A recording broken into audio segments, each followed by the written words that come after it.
Hello, and thanks for joining us from our studios in Israel.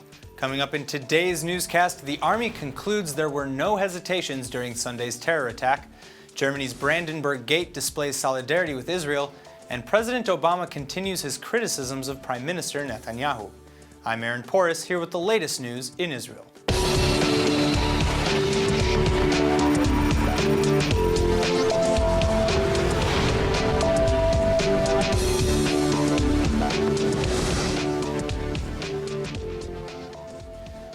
Following the burial of the most recent victims of Arab terror, Israeli Prime Minister Benjamin Netanyahu is now warning that the nation faces a new kind of attack. The Prime Minister made the comments at a Jerusalem hospital where he visited several of the 17 soldiers wounded in the deadly Sunday truck ramming attack. אני חושב שהדבר החשוב ביותר להבין הוא שאנחנו תחת מתקפה של סוג חדש. זה שמתקפה של מפגע בודד שמקבל השראה. הוא מחליט בן רגע לעשות מעשה, במקרה זה מעשה של דריסה. Netanyahu was reportedly disappointed that no government ministers attended any funerals for the 4 soldiers killed in the attack, and said that new rules will be drawn up to ensure that that won't happen in the future. The murdered cadets, 20-year-old Yael Yekutiel, Shir Atzur, and Erez Orbach, and 22-year-old Shir Hajjaj, were all laid to rest yesterday after being posthumously promoted in rank. As his daughter was being buried at the Mount Herzl Military Cemetery in Jerusalem, Hajjaj's father bitterly referred to Palestinian celebrations of the killings across the West Bank and Gaza, as well as the terrorists' own village just a short distance away. אנחנו משלמים את המחיר. זה שהם עכשיו סורקים סוכריות וחוגגים ומבסוטים במקום שיכנסו שם עם דחפורים כמו שעושים להם לפני 50 שנה ומוחקים להם את הכפר. זה מה שקורה. Defense Minister Avigdor Lieberman is also denouncing the Palestinian reaction, including the failure of Arab leaders to condemn the murders. עקבנו אחרי תגובות רשמיות של הרשות הפלסטינית מרמאללה, שתיקה. מה שראינו לעומת זה, ראינו ברשתות חברתיות הרבה שמחה, הרבה תמיכה במפגע, ראינו סוכריות, גם ביהודה ושומרון וגם ברצועת עזה. Investigation now reveals that terrorist Fadi al-Kunbar of the Jabal Mukaber neighborhood in Jerusalem was shot within seconds after beginning his rampage by civilian tour guide Eitan Rund and IDF Lieutenant Maya Peled, who were accompanying some 300 cadets during an educational activity. Peled says there was no hesitation in anyone's part to fire at the terrorist, which in operational terms she describes as being carried out at, quote, the highest possible level. Meanwhile, Kunbar's 2 brothers, a cousin, and the owner of a construction materials business where he worked remain under arrest on suspicion of having advanced knowledge of his plot. Israeli Public Security Minister Gilad Erdan is accusing the Jerusalem Magistrate Court of undermining the fight against terror by releasing the terrorist's sister against police advice. The sister, Shadia Awisat, does not deny she said praise Allah upon hearing of the murders, which Erdan says is proof she is glorifying her brother's act and inspiring even more bloodshed and terrorism. The cabinet has ordered the terrorist's home be demolished and that his body not be returned to the family for burial. Kunbar has also been revealed to be a supporter of the Islamic State. Amid warnings from Israeli security sources that global Islamist radicalism is becoming increasingly popular among young Palestinians, the Israeli government has authorized the holding of any ISIS sympathizers in administrative detention. Germany's most prominent landmark, the Brandenburg Gate in Berlin, was lit up in the colors of the Israeli flag last night in a historic display of solidarity with the victims of the Jerusalem terror attack just 1 day earlier. Many of those present at the site mentioned the similarities between the truck ramming attack in Jerusalem that killed 4 soldiers and the plowing of a truck into a crowded Berlin Christmas market just 3 weeks ago that killed 12 people, including one Israeli visitor. Es ist auf die gleiche Art und Weise, auf die gleiche bestialische Art und Weise passiert und meine Gedanken waren natürlich sofort bei den Menschen in Israel, bei den Betroffenen, bei den Familien und so weiter. Und ich habe sofort angeregt, dass man eine solche Aktion hier macht und ein deutliches Zeichen setzt als Stadt Berlin und auch die Menschen hier. The German commentator describes himself as an ardent supporter of the Jewish state ever since first coming to visit. Ich finde dieses Land wahnsinnig sympathisch, ich finde die Menschen wahnsinnig sympathisch. Ich war 1980 das erste Mal in Israel und habe mich verliebt in dieses Land und fahre seitdem immer wieder hin, habe ganz viele Jugendgruppen nach Israel gebracht und arbeite hier in Berlin in der deutsch-israelischen Gesellschaft. South Africa's chief rabbi happened to be in Germany for an event, and he immediately came by to see the Israeli flag after being told of its illumination. What is so moving and important about seeing on the Brandenburg Gate the Israeli flag is it's a sign of solidarity, that it's a recognition of the fact that democracies throughout the world, civilized people, civilized values throughout the world are under attack and under threat. And when there's a threat, good people stand together. And the way to defeat the threats in the world is when good people come together and stand shoulder to shoulder with one another, whether it is in Germany or in Israel or in France or America, wherever it may be, we all stand together. In recent times, the German monument has been lighted in various countries' national colors in expressions of solidarity, including after the January 2nd attack on an Istanbul nightclub, as well as the 2015 Paris attacks. But it is a particularly dramatic and poignant moment to see the Israeli flag replace the chilling Nazi banners of swastikas that were draped there 72 years ago. This is Erin Viner reporting for ILTV.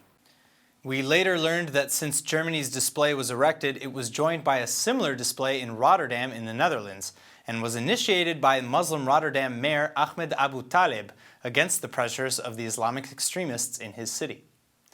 Moving on to Barack Obama's interview that will be broadcast tonight on Israeli TV's Channel 2 is the latest effort of the outgoing president to take a stab at Prime Minister Netanyahu. That's the view of Jerusalem Post columnist Amos Asael, who told ILTV's Steve Leibowitz in his final days before taking office, President-elect Donald Trump can be expected to defend the Israeli leader. Asael also expects that once he takes office, Trump will focus mainly on domestic matters.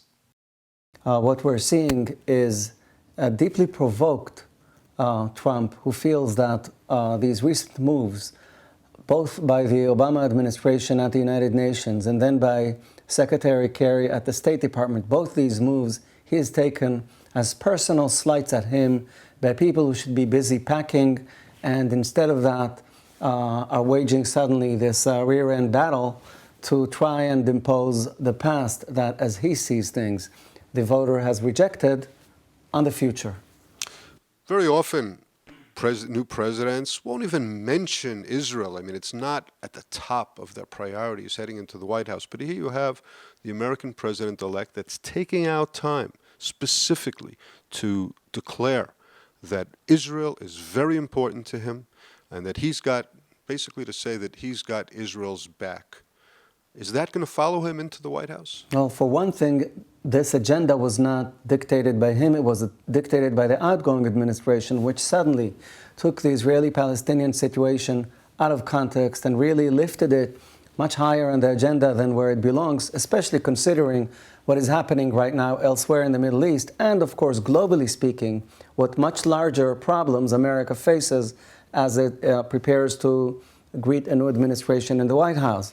So had it been up to Trump, he wouldn't have mentioned Israel. He mentioned Israel because this administration attacked it effectively.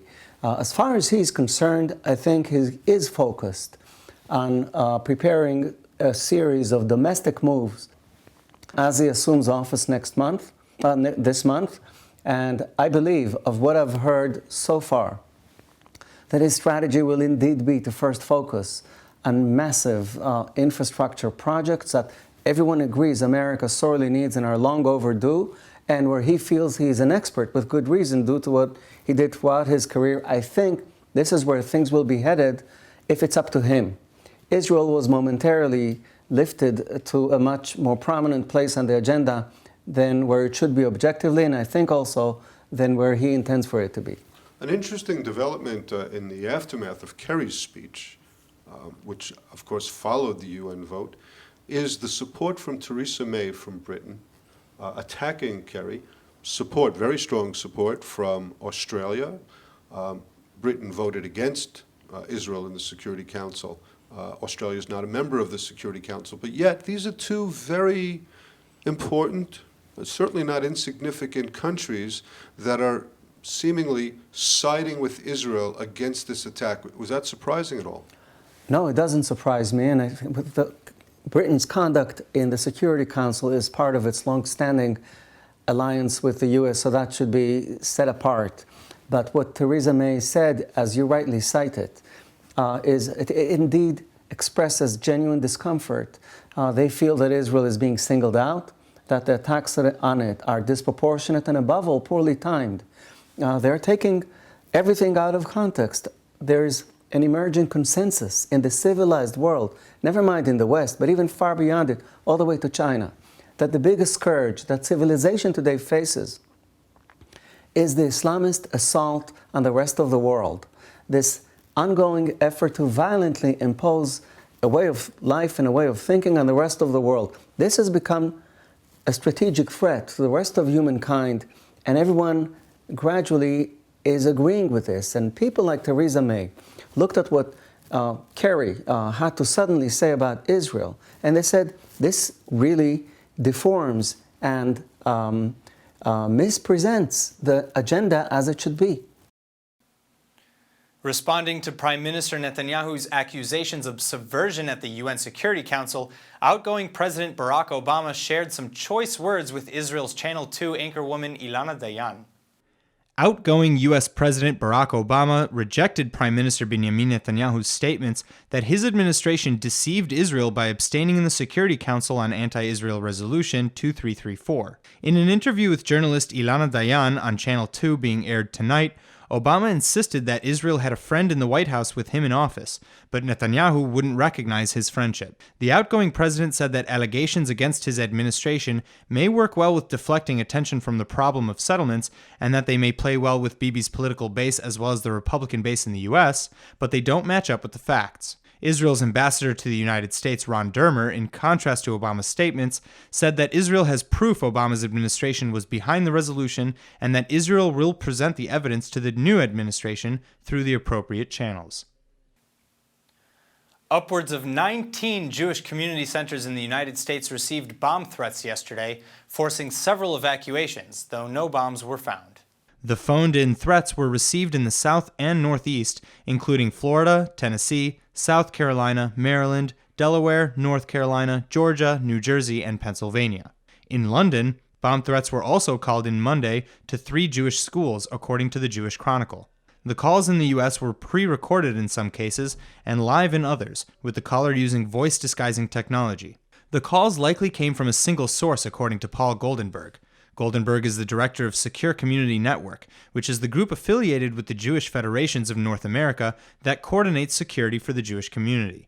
The Bureau of Alcohol, Tobacco, Firearms, and Explosives said that the agency was aware of the threats and its field divisions were ready to assist state and local law enforcement. If you're one of the many who take very seriously every new spot and blemish you find on your skin, you may want to pay close attention to our next guest. With me today is Lior Wayne, the founder and president of Emerald Medical Applications, to tell us more about his amazing app, DermaCompare. Thank you so much for joining me. Thank you to order me. All right, so first and foremost, tell us about the app. What does it do?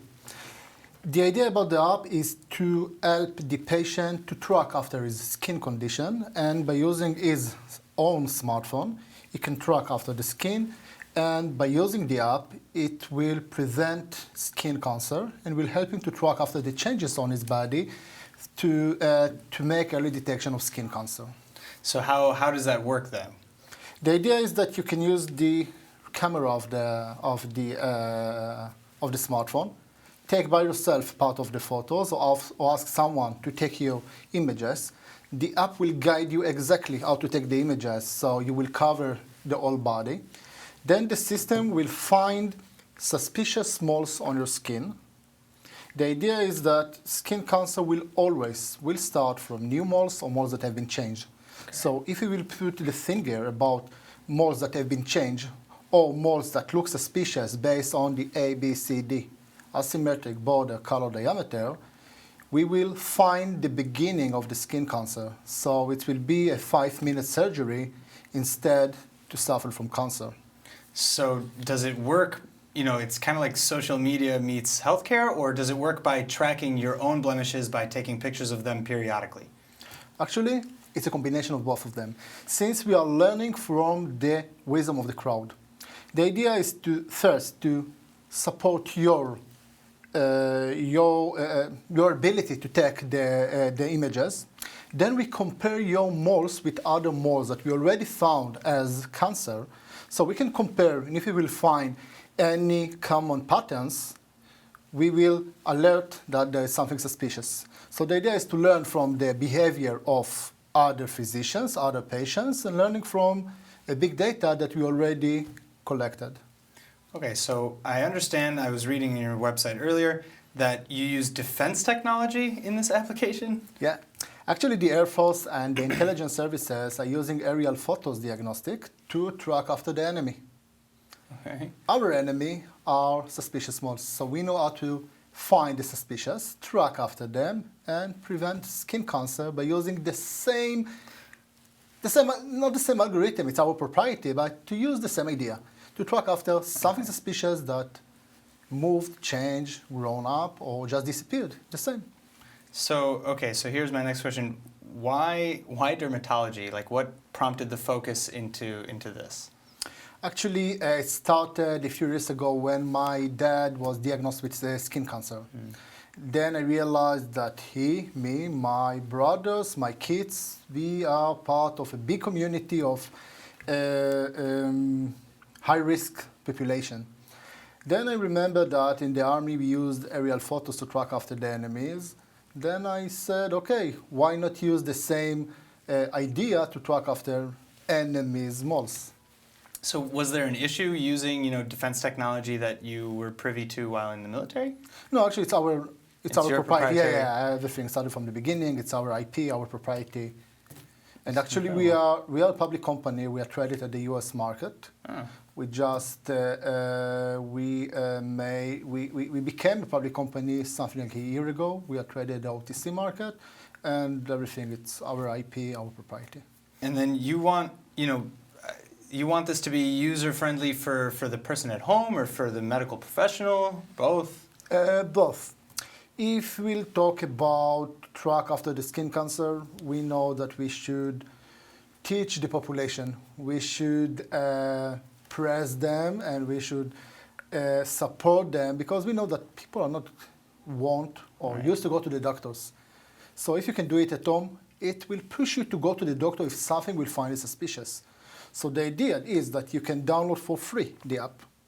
You can use it by your own for free. If something will find it suspicious, the system will alert you. Hey, we found something suspicious.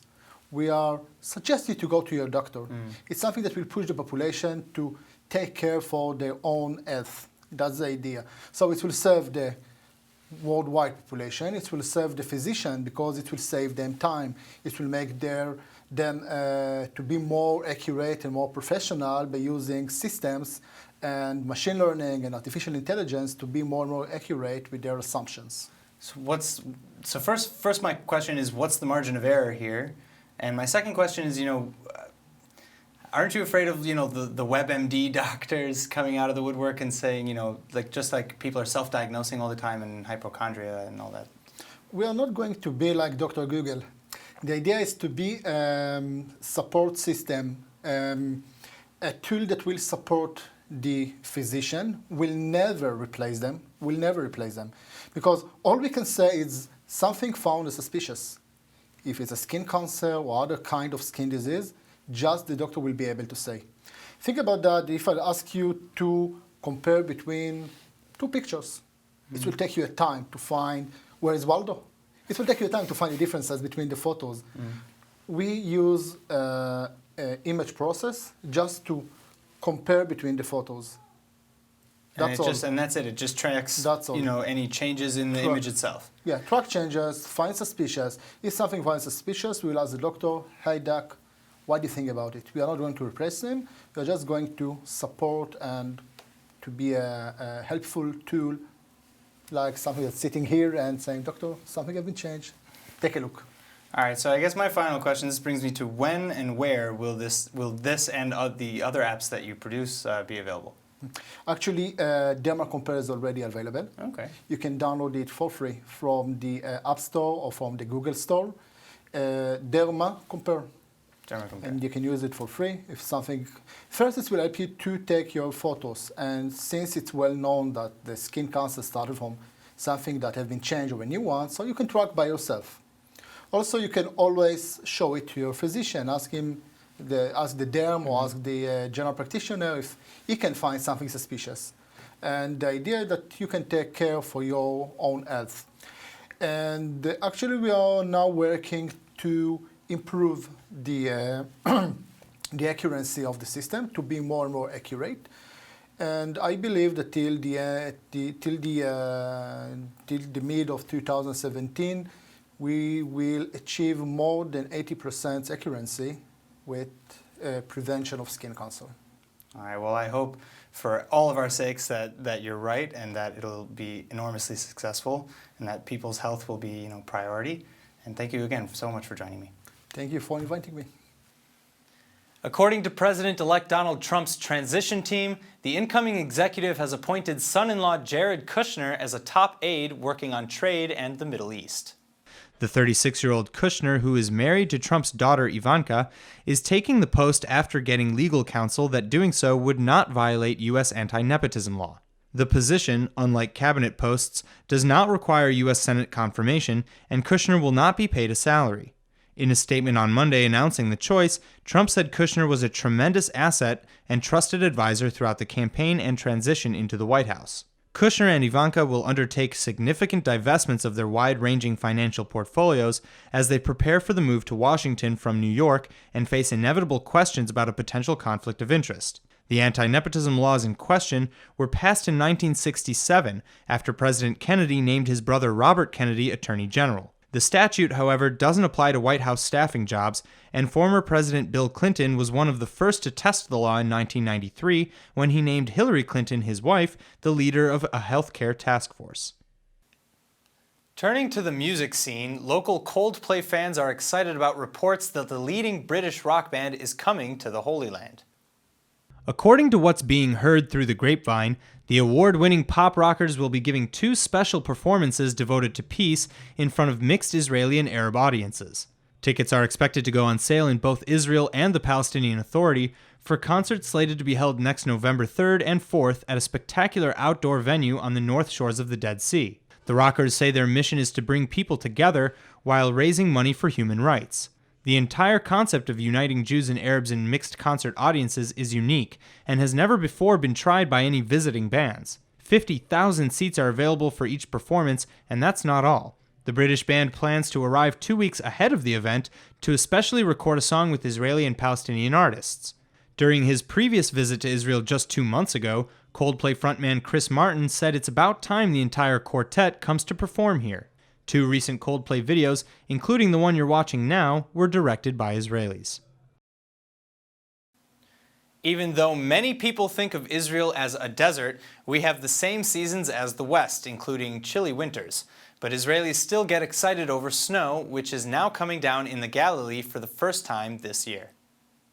One area resident told reporters from the Ynet news service that it's, quote, truly a breathtaking sight that will become even more wonderful when greater amounts start to accumulate. Even though the local cable car isn't working, no one's really complaining because all visitors really want to see is the snow. Children are out sledding and building little Israeli snowmen, and even local wildlife are frolicking among the flurries. One tourism company says that the public is responding with almost manic exultation after waiting for so long to finally see the snow this year. While some see this as a joyous opportunity to strap on some skis or go out and make snow angels in the Holy Land, the neighboring Druze community believes that snow purifies the ground, especially in apple and cherry orchards, while lending an almost biblical calm and peace upon all which it falls. And now for our Hebrew word of the day. With the north of Israel turning into a winter wonderland, it's safe to say that the winter season is now in full force. So today's word is onah, meaning season. In onah is more than just the changing of the weather, though. We have onot chadashot, or new seasons of some of our favorite TV shows coming out soon. We can refer to parts of someone's life as an onah, and we can use it in phrases like onat hashapat, meaning flu season, just as in English. The greatest thing about the onah, though, especially for many of us who feel stuck in one onah or another, is that by definition the current onah will eventually end, and a new one with new possibilities will be just over the horizon. Let's go ahead and take a look at the weather forecast. ILTV's weather forecast is sponsored by Adopt a Savta, taking care of Israel's lonely Holocaust survivors. You can expect clear skies tonight, but temperatures will remain cold with a low of about 44 or 7 degrees Celsius. Tomorrow should be more of the same, with the daily high sitting at around 62 or 17 degrees Celsius. All right, that's it for today's news. Today's exchange rate is 3.84 shekels to the American dollar. Remember to sign up for our daily newsletter at iltv.tv. Thanks for watching, and see you tonight.